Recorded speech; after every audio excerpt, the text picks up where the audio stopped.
À l'heure où la France est plongée dans un débat sur l'âge de la retraite,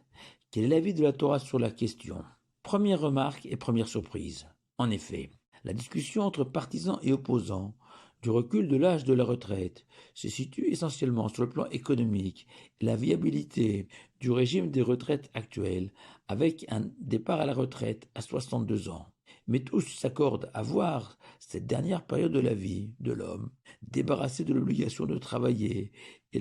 la charge d'un emploi comme une période heureuse où l'homme peut enfin s'adonner à tant de loisirs auxquels, durant sa vie active, il n'a pas pu s'y consacrer.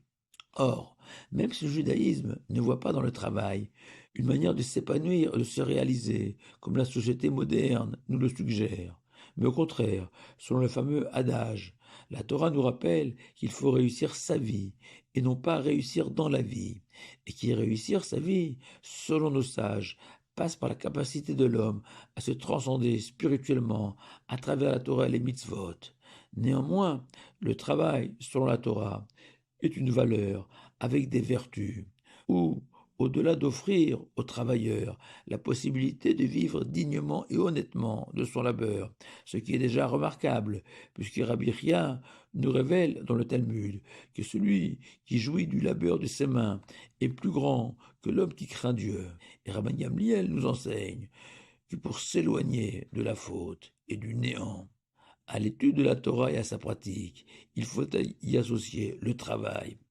qui use et brise le corps de l'homme et l'empêche de fauter. Car ne l'oublions jamais, l'ennui et l'oisiveté sont les ferments et la source de nombre de péchés et d'échecs. Enfin, Rabbi Shimon Bar Yochai va même plus loin et voit dans le travail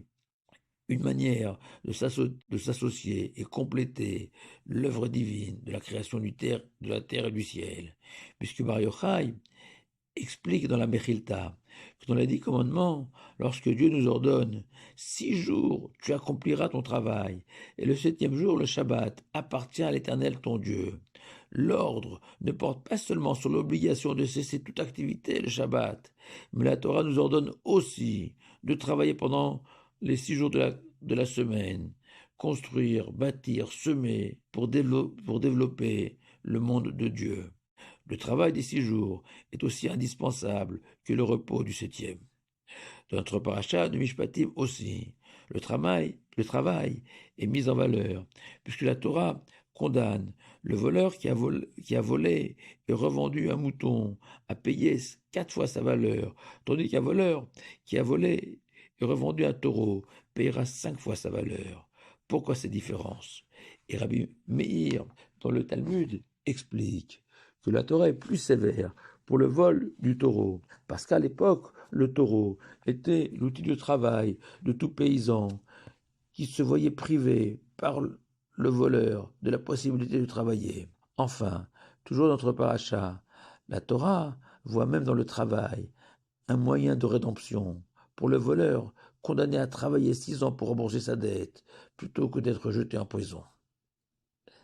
La décision d'arrêter de travailler ne peut donc se prendre à la légère, sans en mesurer les conséquences et les risques, pas seulement financiers, mais aussi spirituels, comme nous venons de l'expliquer. Surtout que Rabbi Hilla, au nom de Rabbi Hanina, nous enseigne dans le Talmud que l'homme est considéré comme jeune, tant qu'il est en capacité de se tenir sur un pied et retirer sa chaussure du second. Le Talmud témoigne que justement Rabbi Hanina en était capable jusqu'à 80 ans. Autant nous dire que même si nous n'avons pas tous la chance de vieillir comme Rabbi Hanina, on est très au-dessus des 62 ans, âge actuel de la retraite, pour être considéré comme une personne âgée, ayant droit de faire jouer ses droits à la retraite. D'ailleurs, ce fameux droit à la retraite, avec le versement d'une pension, existe-t-il selon la Torah? Le Rav Betalel Stern, Rav de Vienne à la fin du siècle dernier, écrit qu'il n'existe pas, selon la Torah, d'obligation pour un employeur de subvenir aux besoins d'un employé après sa retraite, même si celui-ci l'a servi toute sa vie. Néanmoins, nous voyons qu'un maître qui a employé un serviteur juif, c'est-à-dire pas un simple employé, mais bien un juif qui s'est vendu en tant qu'esclave à un maître pour une durée de 6 ans suite à des problèmes financiers. Au terme de ces 6 années de travail comme esclave, la Torah oblige le maître à verser à son serviteur une prime de départ fixe et la Torah demande au maître de se montrer encore plus généreux si ses moyens le lui permettent. Et le Rav Stern cite le Midrash Trinour qui déjà au Moyen Âge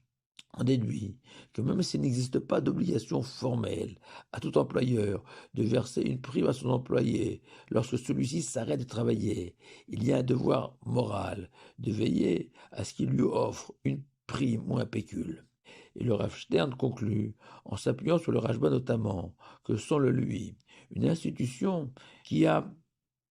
eu un employé toute sa vie, contraint de s'arrêter car trop âgé pour la fonction, l'institution devra lui permettre de vivre dignement jusqu'à la fin de sa vie. Mais quand on parle de retraite, il est importantissime de se souvenir que la Torah met à la retraite forcée, dès l'âge de 50 ans, les Lévi'im, les hommes de la tribu de Lévi, qui étaient chargés dans le désert de transporter le tabernacle, le démonter et le remonter lors de chaque étape, estimant que physiquement la tâche sera trop difficile après 50 ans.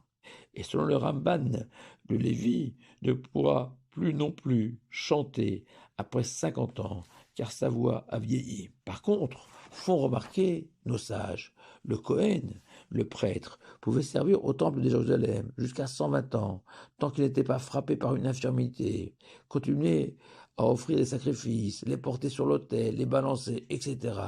Pourquoi ces différences entre le Kohen et le Lévi? Car l'essentiel du service du Lévi était physique, alors que celui du Kohen était lui principalement spirituel, lié à son âme, et que l'âme, elle, est éternelle et ne vieillit jamais, et que même dans un corps que les meilleurs chirurgiens esthétiques ne parviennent plus à effacer les effets de l'âge, se trouve une âme qui, elle, est toujours jeune, comme nous le répétons et le proclamons tous les matins en remerciant Dieu. Mon Dieu, l'âme que tu m'as rendue est pure, prête à vivre de nouvelles aventures, de nouvelles expériences, comme au premier jour. Et nous pouvons constater que tous nos grands sages, qui ont la chance de bien vieillir, continuent presque centenaires à enseigner, donner des conseils, des bénédictions, presque au jour de leur mort, ignorant que l'heure de la retraite avait sonné depuis longtemps. Alors peut-être certains d'entre vous seront déçus que je ne prenne pas parti dans ce débat sur l'âge de la retraite. Laissez-moi toutefois conclure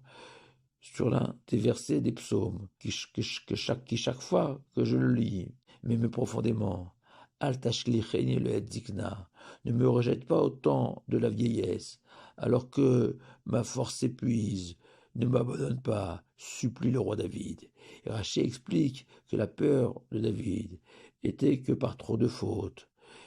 il s'y habituait et qu'il n'ait plus la force de se repentir,